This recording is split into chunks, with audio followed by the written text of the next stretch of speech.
follow-up question was going to be, who are the Mr. and Ms. Cellophanes in our lives? You mentioned, Tina, the elderly, and very often it's easy for us to kind of hop over what they're saying and tune them out. Exactly, exactly. Just tune them out as you know, they talk and we really don't listen. So sometimes the elderly are the Mr. and Ms. Cellophanes of our lives. What are some other examples of the cellophane people? I think it happens a lot, and if you have like a large group of, say, you know, your girlfriends, and maybe some you know better than others, but maybe not all of them are as outspoken. So you don't get an opportunity to know them as well as you should, and you might be missing out on valuable friendships in them just because maybe they're a little bit more set back than others, and you're cued into always talking with the ones that are outspoken and moving forward with things rather than the one that always takes a step back when you're, you know, out to dinner or something like that. Thank you. I was going to say kids sometimes get ignored. Kids get ignored unintentionally. You know, parents are busy, they're doing their thing, trying to get dinner on the table, you know, and a kid might be trying to tell them about their day and mom's only half listening, you know. I think that happens a lot. Okay, so sometimes even our young people can be cellophane people. Yeah. Karen? The disabled.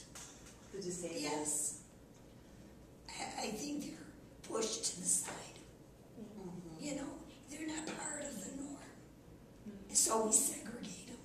They should belong to this school, that group, and we don't welcome them. That is so true. You know, when you do public buildings now, you have to have handicap accessibility. Well, when you're sitting there and you're doing some renovation and planning, I know sometimes you think, oh, we really have to go through all of this? Well, yeah, we do, because these people belong to the great human family as well. Thank you. Anyone else that you can think of? Yeah. Yesterday I was at a nursing home and the woman that I went to visit was explaining to me, she went there when she was 68 years old, she's only been there about 2.5 years, but she was telling me how the people in the nursing home, no one truly listens to them.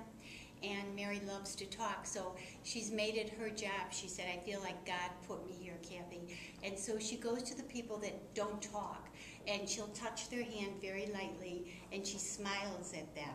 And she said in the 1.5 years, it took her for one particular person to smile back. And now that person says to her, Mary, are you not going to touch my hand today? But it took that long for her to build up being comfortable with Mary.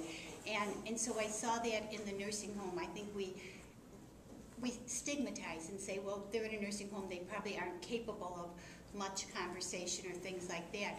But Mary, by putting herself in the nursing home, knew with time all things are possible, and these people are smiling. You know, so she is a gift to the nursing home as well as being a resident. Yeah. Right. What a beautiful story. Yeah.